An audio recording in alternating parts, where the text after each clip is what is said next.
That is 100%, I think, the major stumbling block there. And it's been enlightening how often we go into firms and we're like, yeah, tell us about how you price. And with a little bit of, pressing and going around answers that are sort of straw men, we arrive at like, we're vibe pricing. Like, how do you know that you're charging enough? We don't really. How do you know that this is going to be profitable? We don't really. How do you even think about the profitability of a project when you're pricing it? Not really a good answer to that. And again, it's complicated if you've never done it before. Should you be thinking about net profit? Should you be thinking about gross profit? Like, how do you even define either of those things? How do you think about, if you are doing net profit, how do you think about how overhead and utilization factor into a project, which is like inherently super complicated, which is why I don't encourage people to think about net profit on projects, but I digress.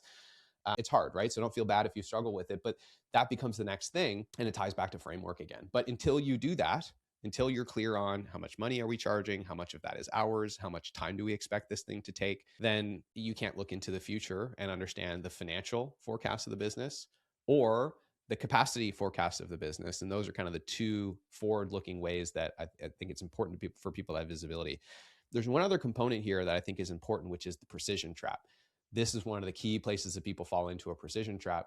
Maybe share a little bit more about what that means and how you see that manifest for delivery organizations that are trying to forecast. Yeah, so I think we see a lot of the tendency to get super precise comes from trying to gather this data from a project management or resourcing perspective and just get super granular about what's actually happening in the work. And, at that level, on a project management level, we do need to get pretty precise so that we can accurately distribute our resources on a day-to-day basis. But in terms of a top-down forecast over a very long time horizon, we just need directional accuracy. We need to know generally how much effort is tied to the work, and we need to represent that by role categories so that we can effectively determine, AGI and capacity across the horizon that we're looking out over. So the trap makes sense.